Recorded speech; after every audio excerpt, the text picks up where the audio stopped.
제가 먼저 선독하겠습니다. 이처럼 예수님께서 다시 갈릴리 가나에 오셨는데 이곳은 그분께서 물을 포도즙으로 만드신 곳이더라.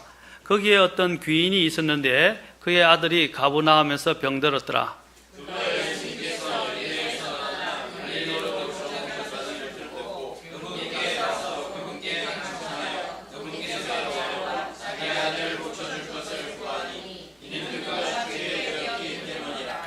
그때 예수님께서 그에게 이르시되 너희는 표적들과 이적들을 보지 않으면 믿으려 하지 아니하는도다 하매 그 귀인이 그분께 이르되 선생님이여 내 아이가 죽이다에 데려오소서 하니 예수님께서 그에게 이르시되 내 길로 가라 내 아들이 살아있다 하시매 그 사람이 예수님께서 자기에게 하신 말씀을 믿고 자기 길로 가더라.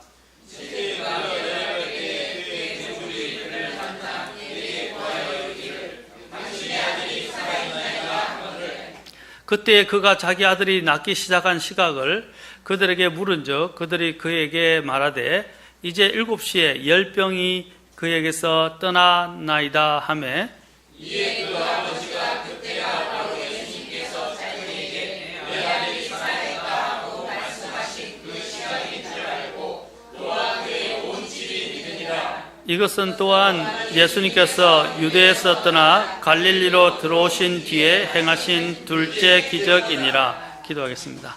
주님, 오늘도 하나님의 말씀을 높이시고 이 말씀에 역사하셔서 이 말씀을 통해 우리가 주님께 더 가까이 가고 또 주님을 높일 수 있도록 도와주십시오.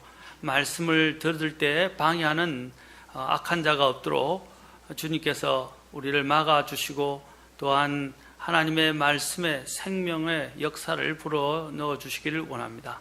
주님께 이 모든 것을 의탁합니다. 우리 주 예수님의 존귀하신 존함을 받들어 기도합나이다. 아멘. 앉으시겠습니다.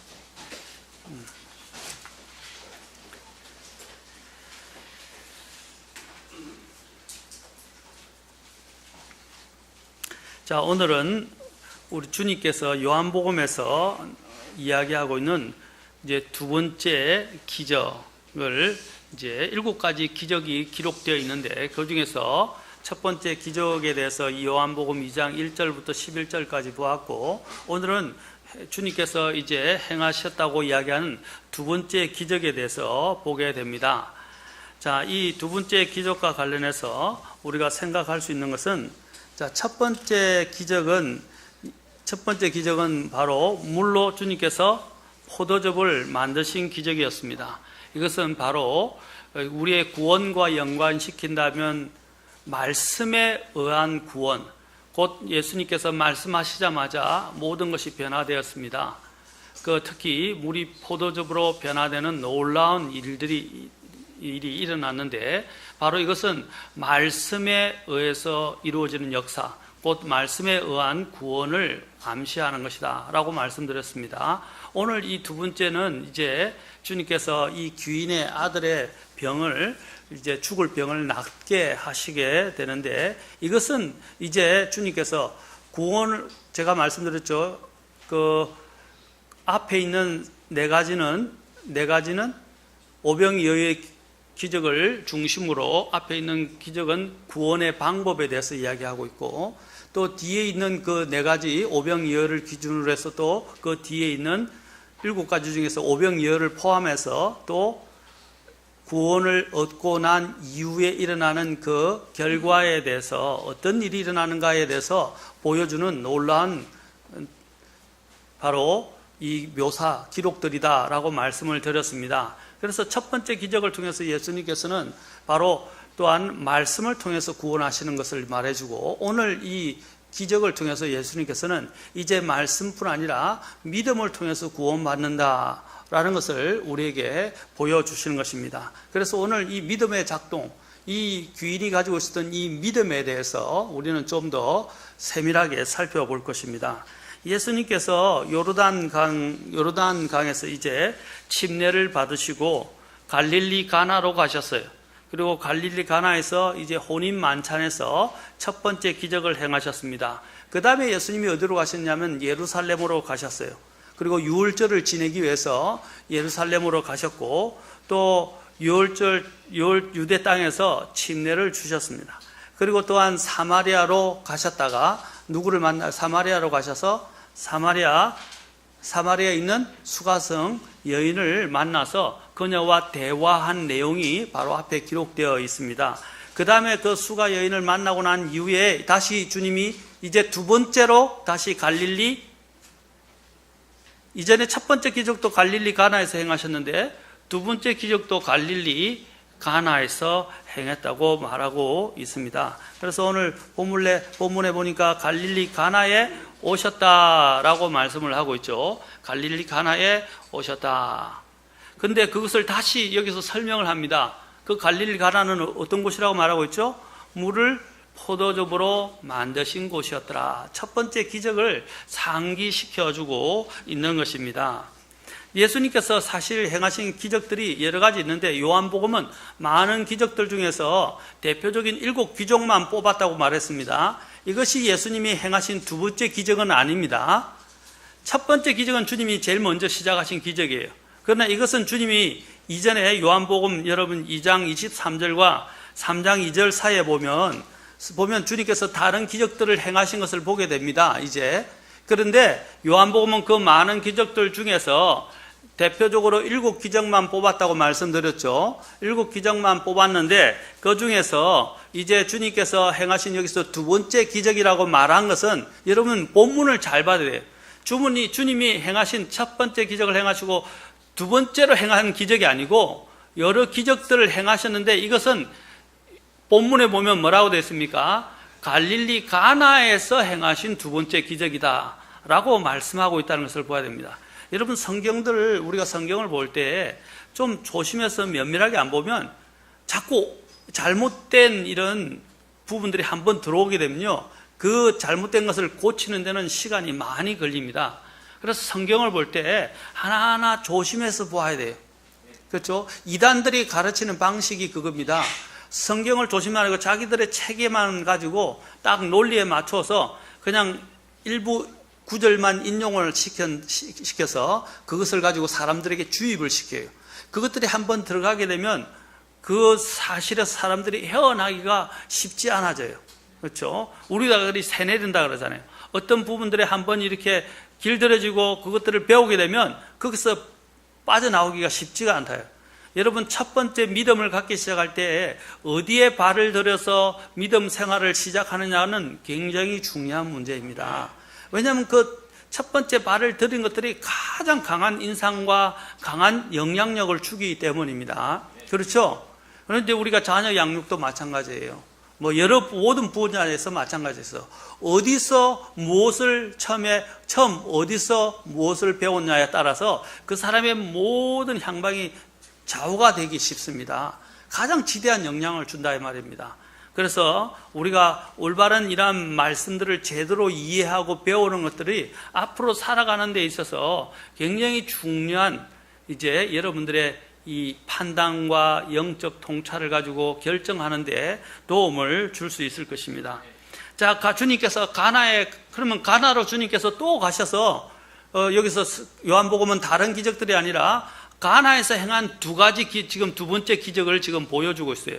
다른 곳에서 기적을 행하셨는데 주님께서 유독 또 가나에 가셔서 행하신 그 기적을 지금 오늘 여기서 두 번째 기적이라고 소개하면서 요한복음의 두 번째 기적으로서 소개를 하고 있다는 것입니다. 왜 그렇게 했을까요? 이 갈릴리 여기 가나, 특히 갈릴리는 이방의 갈릴리라고 불려졌습니다. 이방인의 갈릴리라고 불려졌어요. 우리 주님은 사실 베들레헴에서 태어나셨습니다. 실제로는 유대에서 태어나셨어요. 그러나 주님께서 갈릴리 나사렛에서 자라셨기 때문에 나사렛 사람이라고 불려지고 또 나사렛 사람으로 인식되어져서 유대인으로 받아들이지 않아졌습니다. 그래서 그분은 갈릴리에서 오신 대언자로서 사람들에게 알려졌다고 요한복음 7장 52절에도 보면 나오고 마태복음 21장 11절에서도 그렇게 이야기하고 있습니다. 그런데 인식이 잘못된 거죠. 그들은 주님이 어디 출신인지를 제대로 몰랐던 것입니다. 자, 그래서 요한복음 7장 52절에 보면 너도 갈릴리에서 왔느냐라고 말하고 있습니다. 갈릴리에서는 대언자가 일어나지 아니하느니라 라고 말하고 있죠. 자, 우리는 나다나엘의 말을 통해서도 또 우리는 알 수도 있습니다. 그 앞에 요한복음 1, 2장에서 이제 나다나엘이 말하는 내용이 나옵니다. 자, 그분을 주님께서 왜 갈릴리 가나로 가셨을까요? 바로 첫 번째 주님이 기적을 통해서 심었던 그 영적 씨를 주님께서 다시 거두기 위해서입니다. 여러분, 씨를 뿌리기만 하면 안 됩니다. 씨를 뿌렸다면 씨를 어떻게 해야 됩니까? 거두어야 됩니다. 맞습니까? 농사를 할 때 여러분 씨만 뿌리고 방치합니까? 아니죠. 그 씨를 다시 거두기 위해서 그곳에 가는 것은 당연한 농부의 일입니다.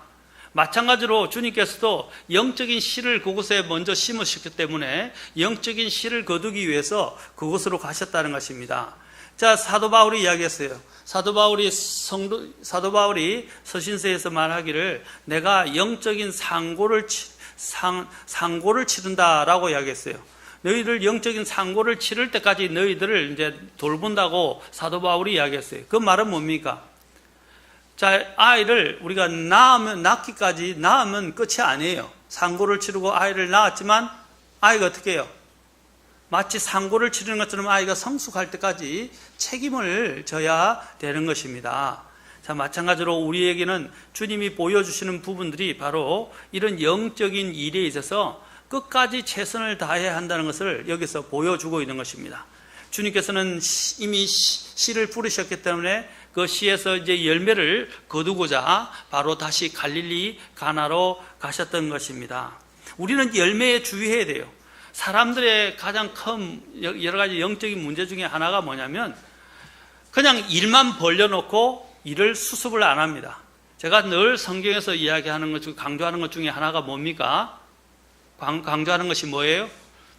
신실함입니다. 신실함은 뭡니까? 그 일이 끝까지 마무리될 때 책임을 지는 것이고 변함없이 그 자리를 지키고 그 일을 수행하는 것입니다. 그렇죠?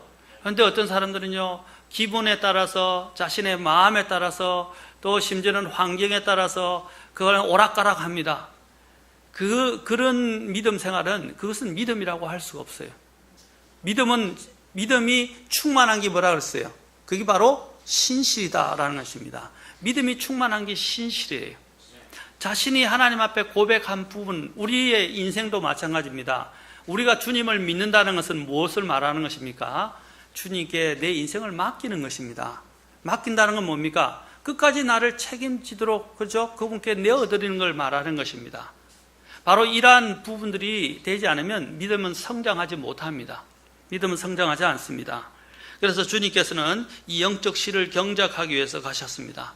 두 번째로 주님께서 그곳에 가신 것은 또한 이 한 귀인, 여기에 있던 이 귀인의 믿음을 주님께서 시험하시고 또 입증하기 위해서, 드러내시기 위해서 주님께서 그곳에 가셨던 것입니다. 주님은 모든 걸 알고 계세요.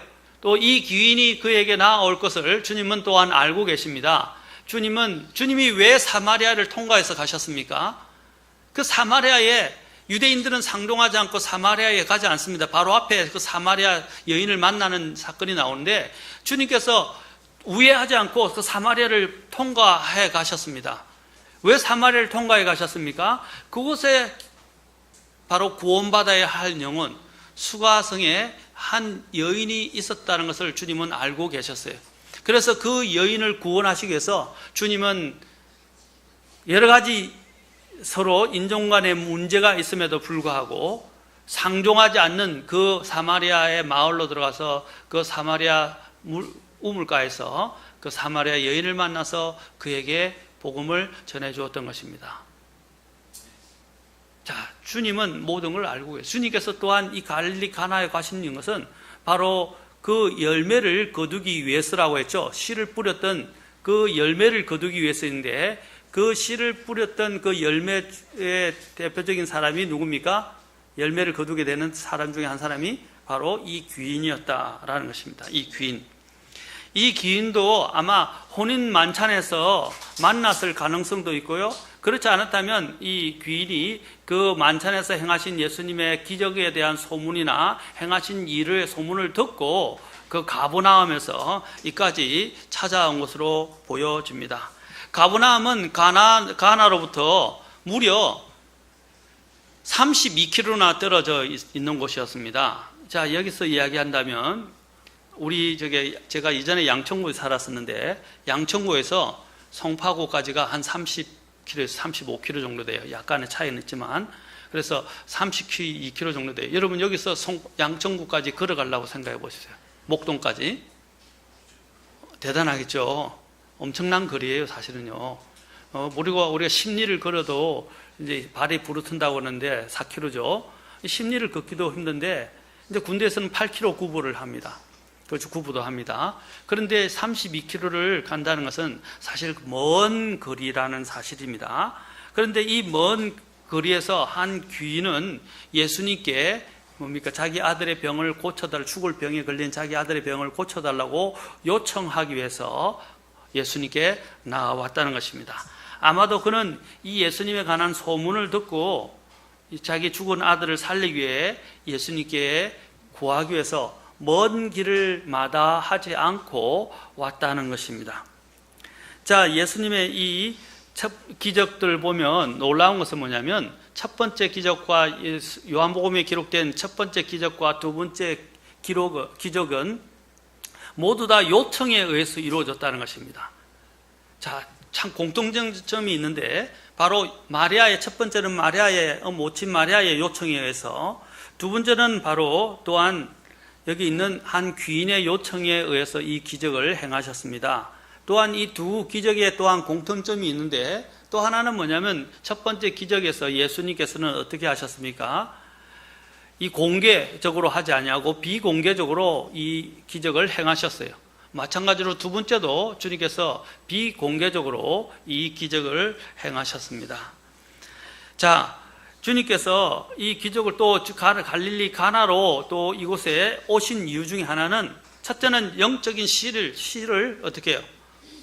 뿌린 씨를 경작하거나 열매를 거두기 위해서 오신 것입니다. 두 번째로는 주님께서 오신 이유는 바로 그 귀인의 믿음을 입증하시고 드러내기 위해서 오셨고, 세 번째로는 이제 그와 더불어서 이 귀인만 구원받았을까요? 주님을 믿었을까요? 이 결과로 인해서 그의 온 가족들이 주님을 믿게 되었으리라고 우리는 분명히 알 수 있습니다. 우리 주님은 정말 영혼이 필요로 하는 곳에서는 신체적이든 환경적이든 지리적이든 어떠한 열악한 상황에서도 그곳에 가셔서 영혼을 섬기시고 사람들의 믿음을 일으키시거나 그들을 구원하고자 하셨다는 것입니다. 필요가 있는 곳에는 주님은 언제든지 가셨다는 사실입니다.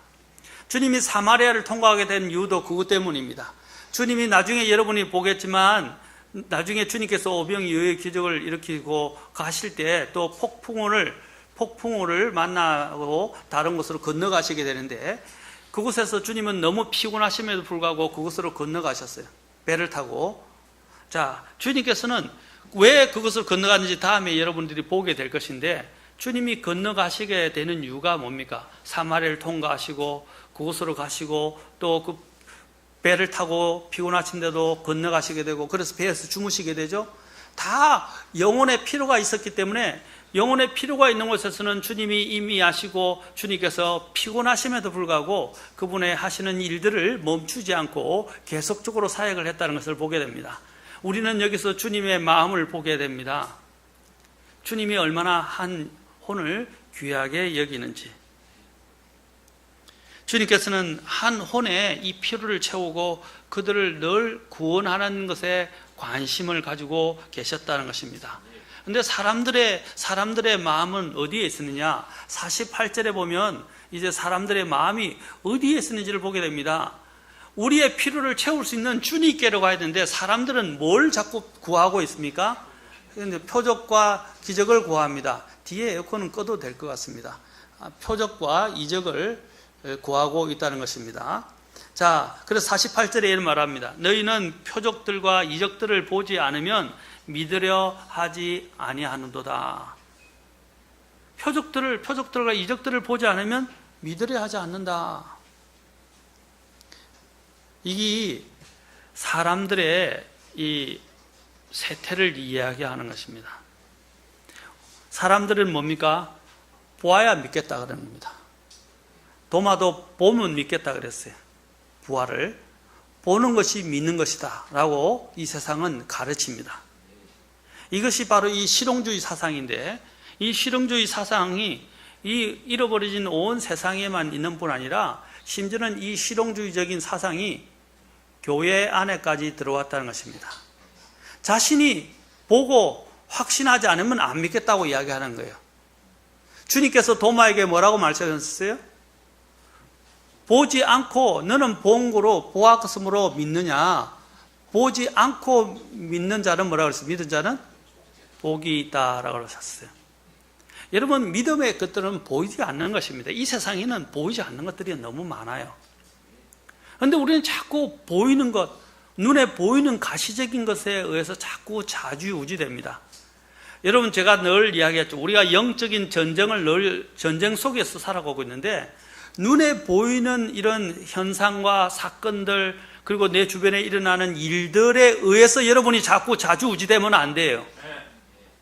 그 뒤에 배후에는 보이지 않는 전쟁이 있다는 것입니다. 보이지 않는 그런 역사들이 있다는 것입니다. 그런 것들을 우리가 영적인 눈으로, 믿음의 눈으로 볼 수 있어야 돼요. 이 하나님께서는 동물들은 보이지 않는 이 영적 세계를 볼 수 있는 눈이 있는데, 심지어는 어린아이도 있어요.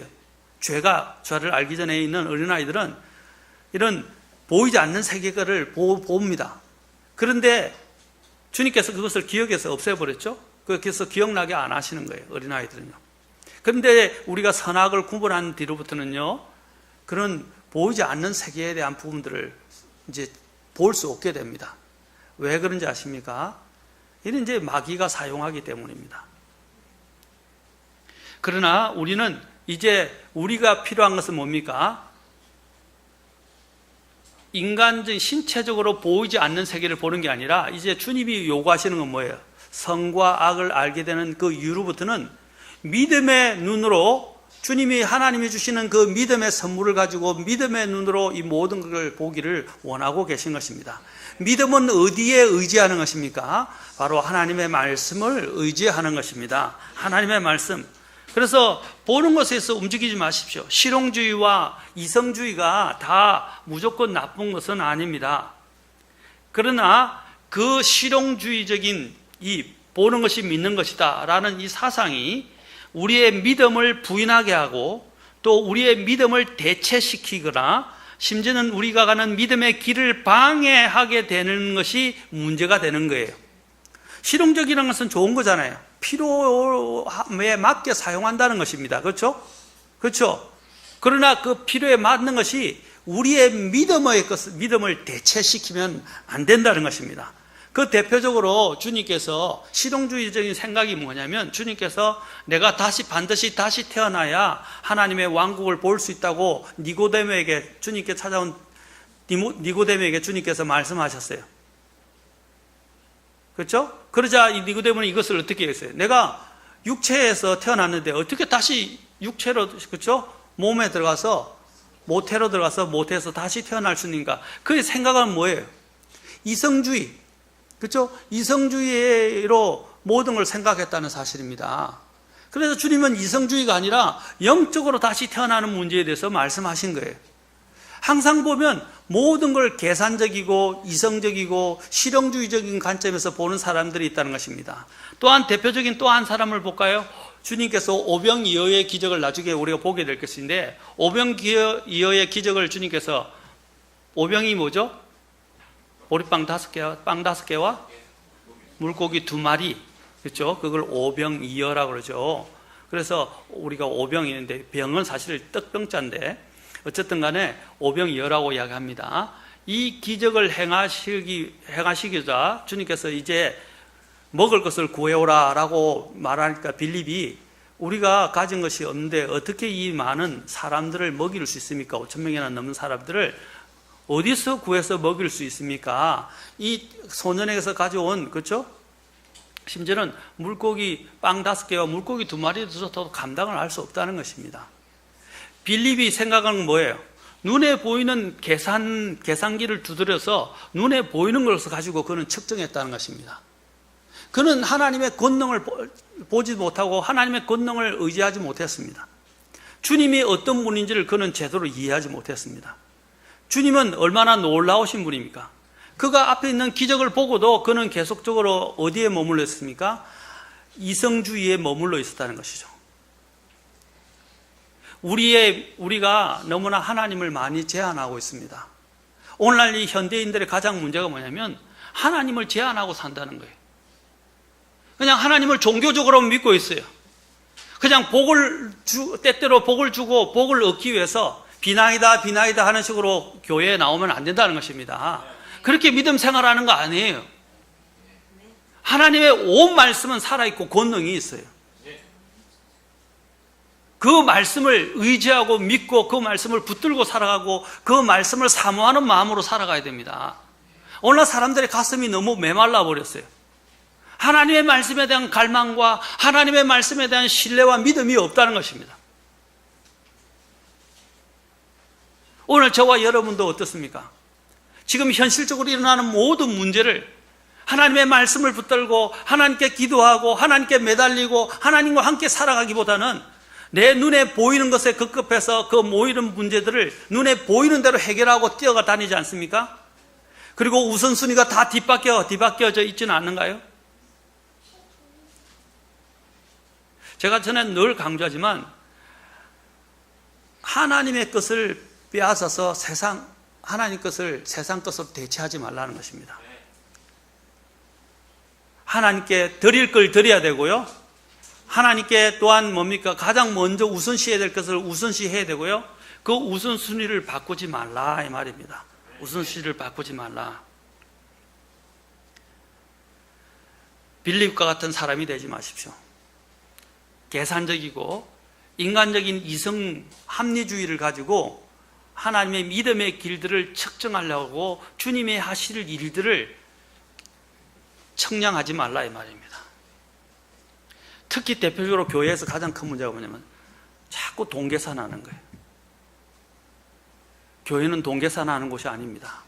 믿음으로 일하는 곳입니다. 물론 때로는 우리의 필요에 따라서 맞게 움직이는 것도 필요하지만 어떤 믿음의 일들, 특히 영혼을 구하는 문제가 있으면 영혼이 정말 구원받을 수 있다면 어떻게 해야 돼요? 모든 걸 투자해서라도 그 일을 할 수 있어야 됩니다. 근데 맨날 예산을 가지고요 태클을 거는 사람들이 있어요. 하나님을 섬기고 하나님의 일을 하는 데 있어서 그것을 지원하고 하는 일에 있어서는 계산을 하지 마십시오. 계산하는 대표적인 중에 하나가 11조입니다. 제가 늘 강조하지만 11조를 안 드리는 사람들도 있어요. 11조는 하나님의 것입니다. 하나님의 것을 도둑질하지 마십시오. 그것은 마땅히 드리는 것은 험거임이 아닙니다. 11조는요. 그 다음에 또 하나는 뭐냐면 11조만 드리면 딱 계산해서 드리면 끝났다? 그건 아닙니다. 그 신앙은 가장 밑바닥 신앙에 불과한 거예요. 믿음은 하나님 앞에 감사로 나아가게 됩니다. 하나님의 행하신 일에 감사할 줄 아는 사람들이 있어야 돼요. 그래서 감사하기 때문에 희생하는 거고, 감사하기 때문에 시간을 드리는 거고, 감사하기 때문에 감사의 헌물을 주님께 드리는 것입니다. 감사가 없는 신앙, 그거는 신앙이라고 할 수 없어요. 일반 여러분 교회는 정말로 너무 지나치다 할 정도로 우리 교회는 그런 걸 그렇게 강조하지 않고 자율에 맡기지만 많이 일반 교회는요 헌금 항목이 얼마나 많은지 아십니까? 주정 헌금, 주일 헌금, 또 구역 헌금, 무슨 헌금 얼마나 헌금 항목이 많은지 아세요? 우리 교회 항목은 아무것도 안 해. 그리고 우리는 강조하지도 않고 자율적으로 맡깁니다. 그래서 주중에 나올 때, 주일에 나올 때 늘 주정 헌금이라고 딱 정해서 갖고 와요. 그거는 11조하고 다른 거예요.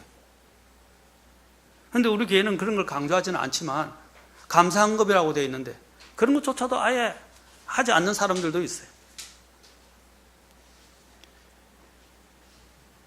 기인의 예수님께서 자기 아들을 고칠 수 있다고 믿었지만 오늘 여기 보면 이 귀는 예수님께서 자기 아들을 고칠 수 있다고 믿었지만 그는 주님을 오해한 것이 있었습니다. 자, 첫 번째 뭘 오해했냐? 여기 본문에 보면 그는 바로 주님께서 공간을 초월하시는 예수님의 권능에 대해서 오해를 했습니다. 공간을 초월하시는 예수님의 권능. 두 번째 그가 오해한 것은 무엇이냐? 시간을 초월하시는 예수님의 권능에 대해서 오해를 했습니다. 자, 오늘 이 기적을 통해서 예수님은 뭘 보여주십니까? 하나님이 되시다는 그 신성을 보여주고 계십니다. 하나님의 그 신성을 보여주는데 그 신성 중에 대표적인 게 뭡니까? 예수님은 이런 놀라운 기적을 행하시는 것 자체가 초자연적인 일을 하시는 그 자체가 하나님이라는 것을 입증해 보여주지만 그 초자연적인 이 두 번째 기적, 이 기적을 통해서 주님은 그분은 공간을 지배하시고 시간을 지배하시는 분이라는 것을 우리에게 말씀해 주신 것입니다. 오늘 보십시오. 주님께서 직접 그 귀인의 아들이 아픈 아들에게 직접 가셔서 주님께서 고쳐주셨어요? 그냥 말씀만 하셨어요? 말씀하셨죠. 이 기적은 주님께서 먼 거리에서도 아까 32km나 떨어졌다고 그랬죠. 32km나 떨어진 그 먼 공간, 그 거리를 초월해서 주님께서는 이 기적을 행하셨다는 사실입니다. 주님께서는 이러한 부분들을 성경을 통해서 많이 말씀하셨어요. 늘 공간을 초월하셔서 주님께서는 기적을 행하실 수 있다는 것을 다른 성경에서도 우리는 볼 수 있습니다. 멀리 있는 가버나움의 백부장의 종을 고치신 적이 있습니다. 마태복음 8장에 나옵니다. 그리고 또는 주님께서는 가나안 여인의 딸을 또한 먼 곳에서 고쳐주셨어요. 마태복음 15장에 또한 나옵니다. 자, 여기들 보면 이들 공통점인데 이들 모두는 다 보면 이방인들이었다는 것을 보게 됩니다. 이방인들, 오늘 여기서 주님이 가르쳐 주시는 것이 많아요. 여기서 이방인들이었다는 말은 우리에게 우리도 어떤 사람들이었어요? 영적으로 이방인이었고 주님과 멀리 떨어져 있었던 죄인들이었어요. 예. 주님과 멀리 떨어져 있던 사람들이었어요. 주님의 첫 번째 늘 생각했던 선민들은 이스라엘 백성들이었어요. 주님께서 우리와 같이 주님과 동떨어져 있고 멀리 떨어져 있는 이런 이방인들인 우리에게도 주님은 어떻게 하셨습니까? 찾아와 주셨다는 사실입니다. 그리고 우리를 구원하셨다는 사실입니다. 에베소서 2장 12절 13절 요한복음 쥐고 계시고 에베소서 2장으로 가보겠습니다. 2장 12절 13절입니다.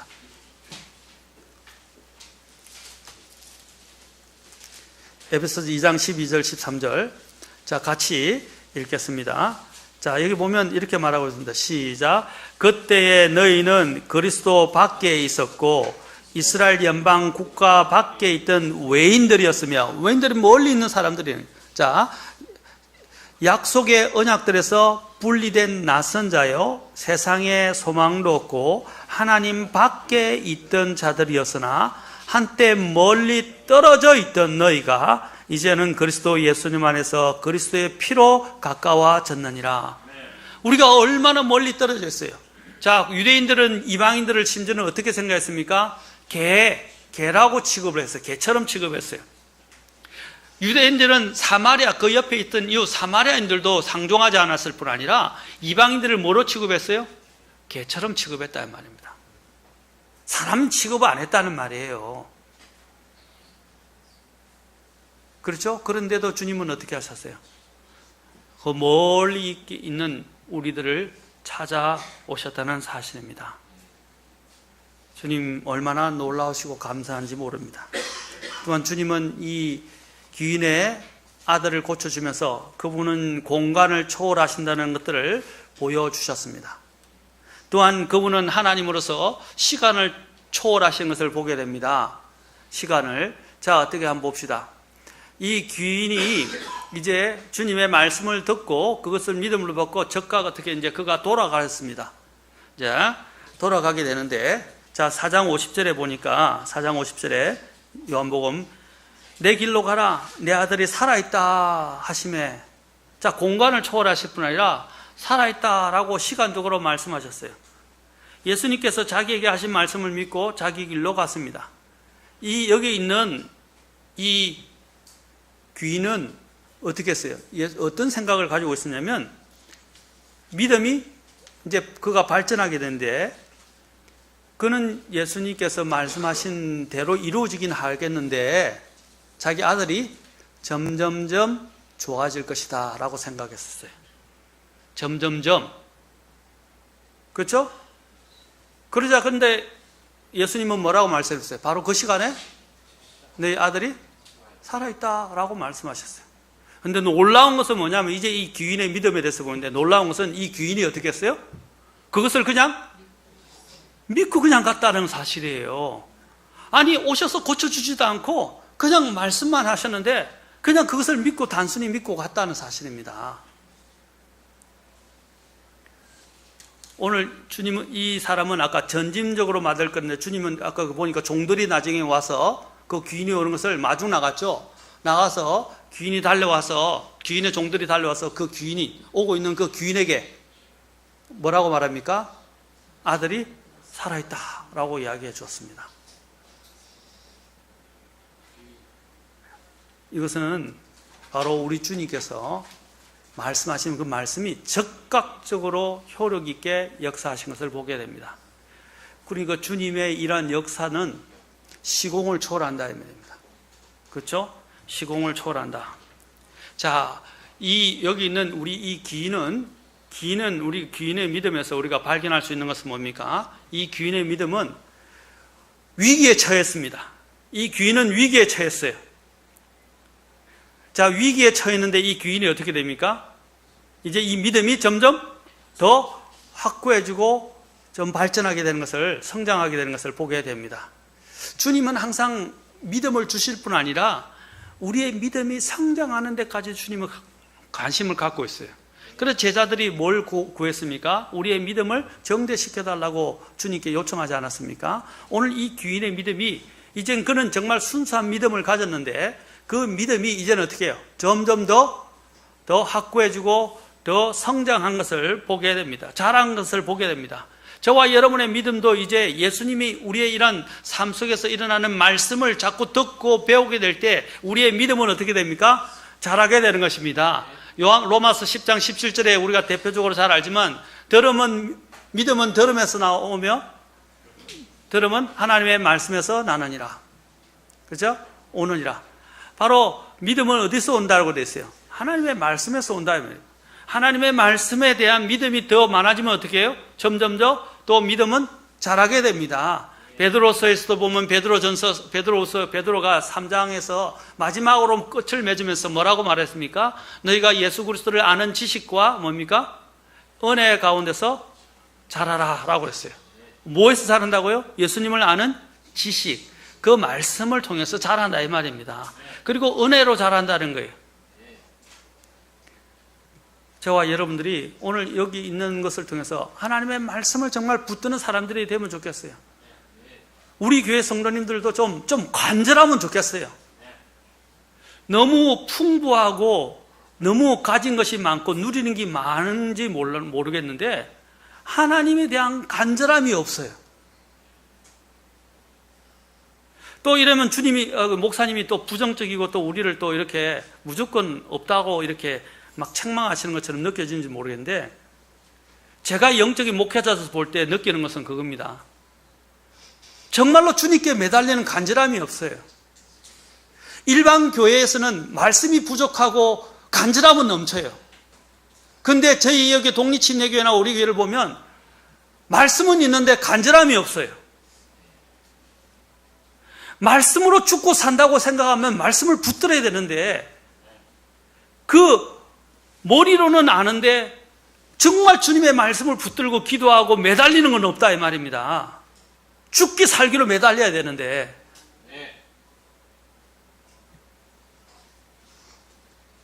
오늘 여기 있는 이 사람은 32km나 걸어와서 주님께 간절히 구했습니다.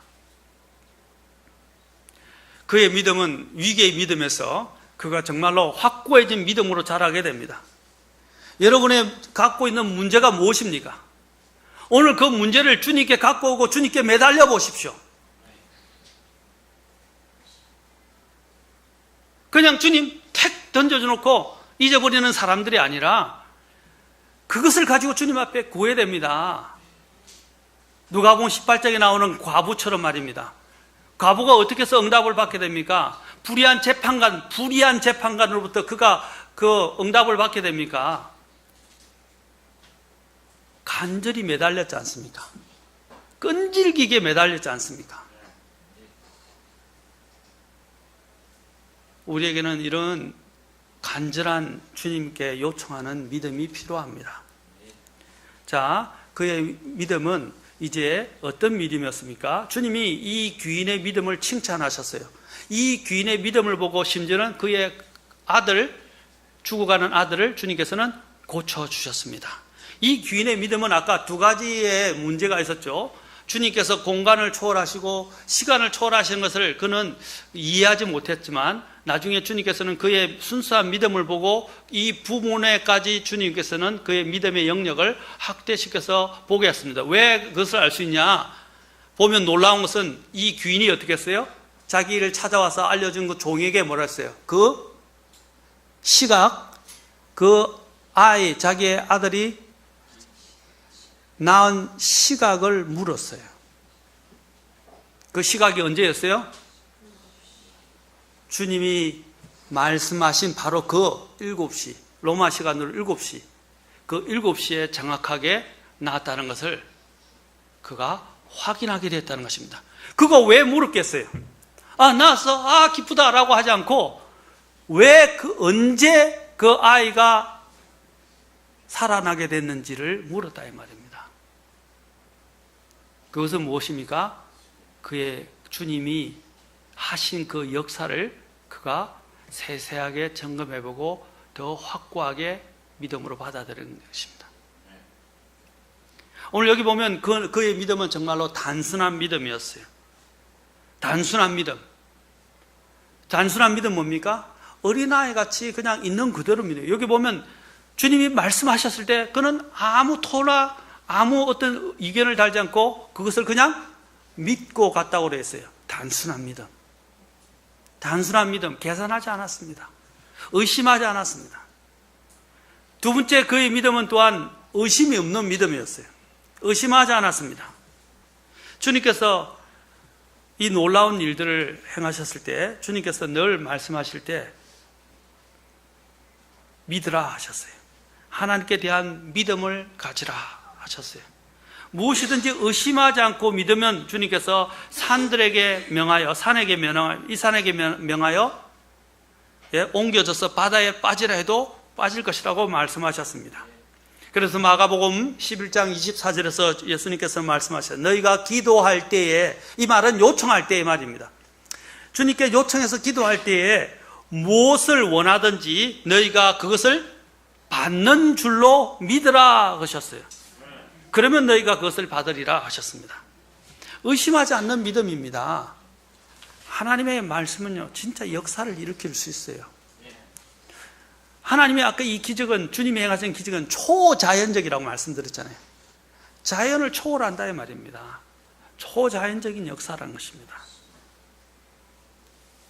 그런데 이제 우리가 구할 때 우리가 하나님 말씀을 왜 잘 알아야 되냐면, 이제 어릴 때는 하나님께서요 참 놀라운 기적들로 행해서 그 어린 믿음들을 보상해 주십니다.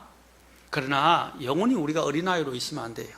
자라야 되는데 자라지 못하면 더 이상 주님께서 그런 놀라운 일들을 우리 삶 속에 일으키지 않습니다. 여러분 초신자가 되면요 정말로 놀라운 일들이 너무 많이 일어나요. 하나님의 역사들이 막 일어나는 걸 보겠는데, 근데 성장하게 되면서 내 마음이 냉랭해지고 하나님의 역사를 경험하지 못하게 돼요. 왜 그런지 아십니까? 어릴 때는요 주님께서 이런 놀라운 역사들로 그에게 믿음에 대해서 더 확고하게 입증해 주시면, 그의 믿음이 자라야 될 시점이 오면 주님이 뭘 어떻게 하십니까? 그런 놀라운 일들보다는 하나님의 말씀을 통해서 자라기를 원하십니다. 아멘. 그렇죠? 그래, 하나님의 말씀을 통해서 우리가, 왜냐하면 말씀이 있는데 이제 말씀을 붙들고 살아라는 거예요. 이 말씀은 또한 기적을 일으킬 수 있어요. 말씀을 붙들어야 되는데 그 기적을 붙들면 안 돼요. 오늘 여기 있던 아까 본 사람들이 주님께서 표적과 이적을 행하지 않으면 믿으려 하지 않았다는 것입니다. 이제는 더 이상 믿음이 자라게 되는 것은 기적 때문에 믿거나 기적을 붙드는 믿음이 아니에요. 말씀을 붙드는 믿음이 되어야 됩니다. 말씀을. 그래서 우리는 더 자라게 되면 이제 주님께서 우리가 믿음은 받는다고 말씀하셨는데 이제는 더 성장하게 되면 어떻게 돼요? 하나님의 뜻대로 구하게 됩니다. 하나님의 뜻을 알려면 성경을 읽어야 되죠. 성경을 배워야 되죠. 성경의 가르침을 받아야 됩니다. 하나님의 뜻대로 구하면 무엇이든지 주님께서 주시겠다고 그랬어요. 요한일서 5장에서 14절과 15절에서 이런 말씀하십니다. 그분 안에서 우리가 가진 확신은 이것이니 우리가 그분의 뜻대로 무엇이든 구하면 그분께서 우리 말을 들으신다는 것이라. 우리가 무엇을 구하든지 그분께서 우리 말을 들으시는 줄 우리가 알진대 우리가 그분께 구하여 청원한 것들을 얻는 줄 우리가 아느니라. 여러분, 기도 응답을 받는 것만큼 확신을 채워주는 게 없어요. 그게 뭐냐면 이제 여러 가지 환난을 통해서 환난이 뭡니까? 믿음의 연단을 갖게 되고 체험을 통해서 그것이 내재화되고 살아있는 믿음이 되는 거예요. 이 체험적인 신앙. 우리가 체험을 붙드는 건 아니에요. 그러나 하나님의 말씀을 믿고 나아가면서 이런 여러 가지 이 환난과 이 세상에서 있는 여러 가지 일들을 겪으면서 우리의 믿음이 어떻게 돼요?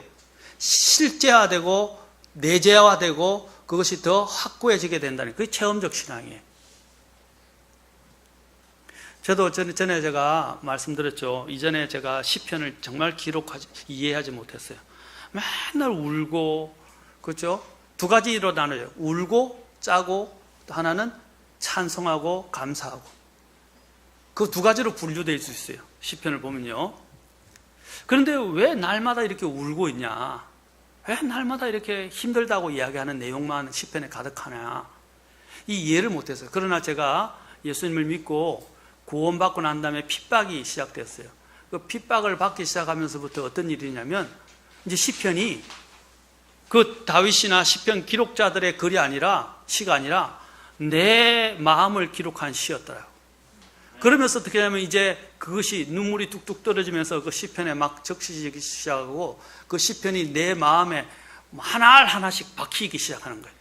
그리고 그것이 깨달아지기 시작하는 거예요. 그리고 내 믿음이 확고해지기 시작했습니다. 이게 진짜 살아있는 신앙이에요. 오늘 여기 있는 이 귀인도 어떻게 했어요? 그냥 이제 믿었던 그 믿음이 이러한 사실을 통해서 아까 몇 시에 나왔느냐 그 시각을 그가 확인해 보므로 인해서 그가 어떻게 했어요? 그의 믿음이 더 확고하게 됐다는 것입니다. 세 번째로 그의 믿음은 이제 위기의 믿음에서 더 담대한 믿음으로 나아가게 되었습니다. 더 담대하게 됐어요. 그는 자신의 믿음을 더 주님 앞에서 이제 고백할 수 있게 되었습니다.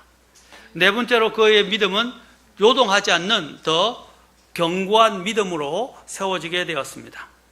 견고한 믿음으로 세워지게 됐습니다. 그는 집으로 가는 중에 그의 종이 와서 그를 만나서 아들이 낳았다고 소식을 전해주고 그 시각을 물어서 그 시각이 예수님께서 바로 말씀하신 바로 그 시각에 낳았다는 걸 알게 됐어요. 여러분 아까 로마 시간으로 7시였을 것이라고 보이는데 그러면 저녁 7시죠. 저녁 7시게 되면 여러분 아까 했죠. 가나에서 다시 가버나움으로 가려면 여행을 하기가 어려워요. 지금은 우리는 그냥 왔다 갔다 이렇게 하지만 미국에서도요. 여러분 미국에서도 밤에는 못 다닙니다. 우리나라처럼 안전한 데가 별로 없어요. 싱가포르나 우리나라나 일본처럼 미국도 저녁에는 나갈 수가 없어요. 거리에 가면 위험해요. 총 들고 다니고 강도들이 많고요. 무슨 변을 당할는지 알 수가 없어요. 그래서 저녁에는 못 나가, 차가 없으면 못 나가요.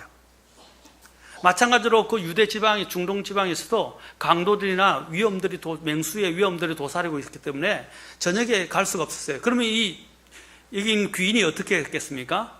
이 귀인이 아들이 이제 예수님이 낳는다고 했으니까 아들을 얼마나 보고 싶겠어요.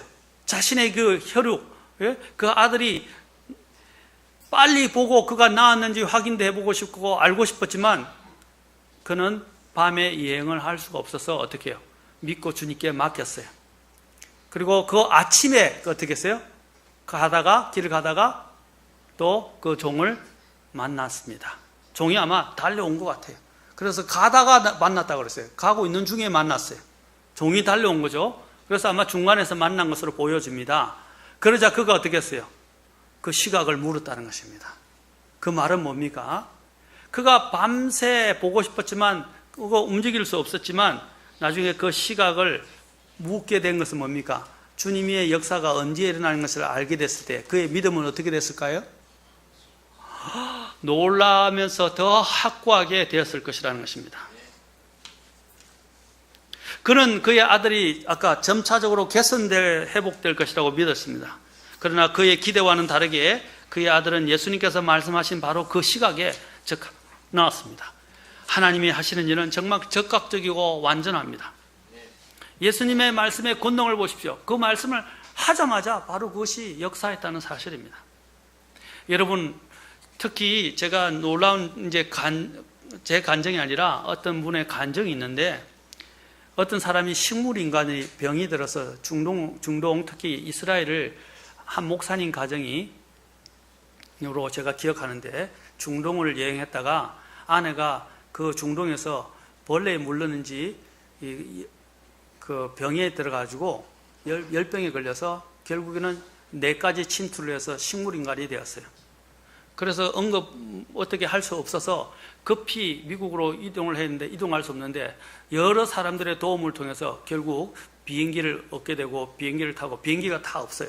매진되고 없고 그래서 급하게 비행기가 나오게 돼서 비행기를 타고 왔는데 결국 그 사람을 건지지 못해서 회복시키지 못해서 식물인간으로 지내게 됐어요. 그런데 이 사람이 병원에서부터 이 목사님이 시편 107편 20절을 읽게 되었습니다. 시편 107편 20절을 읽으면서 그가 확신을 갖고 어떻게 했냐면 그 식물인간이 된 자신의 아내의 귀에 대고 계속 하나님의 말씀을 읽어줬어요. 자, 시편 107편 20절이 뭐냐면 이 말씀이에요. 시간이 없으니까 자신의 말씀을 보내사 그들을 고치시며 멸망해서 그들을 건지셨도다. 뭘 보냈다고 됐어요? 말씀을 보내어 그들을 고쳤다라고 됐어요. 이 말씀을 읽고 우리 아내가 식물인간이 되었음에도 불구하고 하나님의 말씀이 이 아내를 치유할 수 있다는 생각을 해서 믿음을 갖게 돼서 그 아내의 침상에서 늘 성경을 읽어주면서 기도했어요. 그런데 아내가 눈을 뜨게 되고 회복이 되었어요. 그리고 아내가 그 성경을 다 들었어요. 그런데 아내가 회복이 됐는데 이제 그 연령 수준이 초등학교 수준까지 자랐어요. 처음에는 거의 말도 못했는데 초등학교 수준까지 와서 지금까지 행복하게 그래도 자녀와 함께 그 어머니가 살아있는 모습을 보면서 지금 목회를 하고 있다고 그때 제가 직접 그 간증이 다큐멘터리 영화로 나왔어요. 그걸 미국에서 본 적이 있는데 정말 감동 깊었어요. 107편 20절에 주님이 어떻게 하는데 자신의 말씀을 보내어 그들을 치유하셨다. 하나님의 말씀은요 치유하는 권능이 있어요. 시편 147편 15절에도 이런 말씀입니다. 자신의 명령을 땅 위에 보내시니 그분의 말씀이 매우 빨리 달리는도다. 얼마나 주님의 발에는 이게 빛보다 더 빨리 주님의 말씀은 달린다 이 말입니다. 아멘. 그 주님의 말씀의 역사가 아까 이런 시간과 공간을 초월한다는 거예요. 하나님의 말씀은 치유하는 권능을 가지고 있어요. 그래서 말라기의 마지막에는 뭐라 했어요? 주님께서 뭡니까? 떠오르는 해가 떠올라서 치료하는 광선을 발하리라고 말씀하셨어요. 주님은 치유하시는 권능을 갖고 계세요. 주님의 말씀은 또한 치유하는 권능을 갖고 있어요. 주님이 말씀하시자마자 즉각 그 자신의 그 귀인의 아들이 다 병이 나았습니다. 심체적인 질병만을 이야기하는 것이 아닙니다. 정신적이고 심리적인 질병, 혼의 질병, 영혼의 질병까지도 심지어는 우리의 이 죄의 질병까지도 다 주님께서는 치료하실 수 있다는 것입니다. 아멘. 그 주님을 믿었기 때문에 우리의 모든 죄가 용서받은 거예요. 우리의 죄의 모든 죄로 인한 사망이 우리에게 군림할 수 없게 된 것입니다. 주님의 말씀은 죽은 영혼을 살립니다. 죽은 그 영혼의 생명을 부활시킬 수 있는 것입니다. 우리가 예수님을 믿었을 때 우리의 죽었던 영이 살아나게 된 거예요. 이게 바로 치유의 권능입니다. 심지어는 주님을 믿는 자에게 주님께서는 심지어는 우리의 신체적인 것까지도, 심지어는 이 정신이 병든 사람도, 마귀에서 영이 들린 사람들조차도 정신이 온전해지고 건전해지는 것을 보게 됩니다. 하나님의 말씀은 사람을 건전하게 합니다. 사람을 건강하게 합니다. 사람을 치료합니다.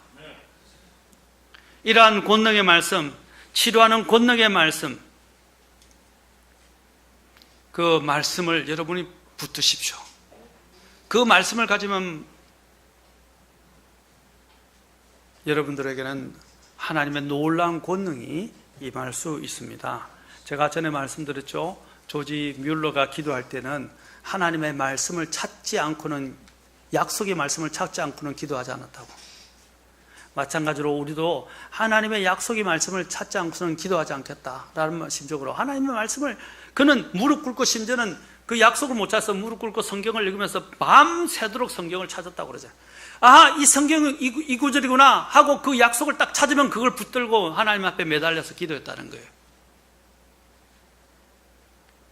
사랑하는 성도 여러분, 우리에게 이 귀인의 믿음, 귀인과 같은 믿음이 필요합니다. 마지막으로 이 귀인의 믿음은 보상하는 믿음을 가지고 있어요. 보상받는 믿음이었어요. 보상받는 믿음. 믿음은, 주님은 믿음에 대해서 어떻게 한다고 그랬어요? 자, 히브리서 11장 6절. 자, 같이 한번 다시 보겠습니다. 우리 잘 알지만 히브리서 11장 6절.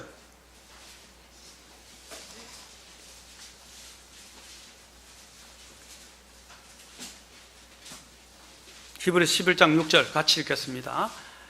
우리가 제일 잘 아는 구절이지만 아주 중요한 구절입니다. 자, 시작. 그러나 믿음이 없이는 하나님을 기쁘게 하지 못하나니 그분께 가는 자는 반드시 그분께서 계시는 것과 또 그분께서 부지런히 자신을 찾는 자들에게 보상해 주시는 분이심을 믿어야 하느니라. 믿음은 여기서 아까 이 귀인의 믿음이 주님을 기쁘시게 했어요. 그래서 주님이 그들의 아들을 고쳐주셨어요. 요청을 듣고. 또 주님은 뭡니까? 그 믿음에 대해서 어떻게 하셨어요? 그 아들을 고침받도록 보상해 주셨어요. 맞습니까? 믿음이 없이는 주님을 기쁘시게 할 수 없습니다. 또 그 믿음은 뭡니까? 분명히 주님은 뭐라고 했어요? 상 주신다, 보상해 주신다고 말씀하셨어요. 한번 이걸 경험해 보십시오. 주님이 얼마나 마음이 아타가셨으면 11조와 관련해서 말라기에서도 말씀하시고 헌물에 대해서도 말씀하시면서 뭐라고 했어요? 내가 창고, 하늘의 창고를 열어서 너에게 복을 부어주나 안 부어주나 한번 뭐라고 그랬어요? 시험해보라 그랬어요. 시험해. 여러분들이 옷가게에 가면 내 옷이 나한테 정말 맞는지 안 맞는지 어떻게, 옷을 영어로 보면요, 영어를 뭐라 하냐면 try라고, try on이라고 그래요. 옷을 한번 입어본다 이 말이에요. try가 뭐예요? 시험한다 이 말입니다. 시험해 본다는 거예요. 그렇죠? 마찬가지로 주님이 얼마나 답답했으면 그랬습니까? 이 이스라엘 백성들에게 한번 내가 너에게 복을 주나 안 부나 부어주나 시험해 보라 했어요. 저와 여러분도 이제 하나님을 한번 시험해 보십시오. 그리고 하나님이 얼마나 놀랍게 역사하시는 것을 한번 경험해 보십시오. 오늘 이 귀인에게서, 귀인이 응답받은 것처럼 말입니다. 오늘 이 귀인의 믿음을 칭찬하신 이유가 있죠? 여러분, 믿음은 서랍장에 넣어뒀다가 필요할 때 꺼내는 물건이 아닙니다. 믿음은 평소에 소중히 보관해 두었다가 위급할 때 꺼내어 위기에 대처하는 그런 위기 관리품도 아닙니다. 믿음은 멋진 장식장에다가 여러 번 넣어놨다가 전시해 두었다가 손님들이 올 때 보여주면서 자랑하는 것이 아닙니다. 그런 장식품이 아니에요. 우리 그리스도인들은 믿음에서 믿음까지 살아가는 거예요. 믿음으로 사는 사람들입니다. 믿음을 가지고 사는 사람들이에요. 매 순간순간마다 믿음을 가지고 사는 사람들이에요. 주님은 오늘 이것을 두 번째 기적을 통해서 이제는 믿음이 너희를 구원한다 그랬어요. 이 믿음으로 저와 여러분이 살아가고 붙들고 하나님이 매번 삶 속에서 역사하시는 그 구원과, 꼭 구원이 지옥으로부터의 구원만이 구원이 아니에요. 모든 현실적인 어려움과 문제들과 또 죄악의 세력으로부터 늘 구원받는 거예요. 여러분, 이 믿음으로 여러분이 하나님이 주시는 놀라운 이 구원의 기적들을 체험하시는 저와 여러분이 될 수 있기를 주의 이름으로 축원합니다. 기도하시겠습니다.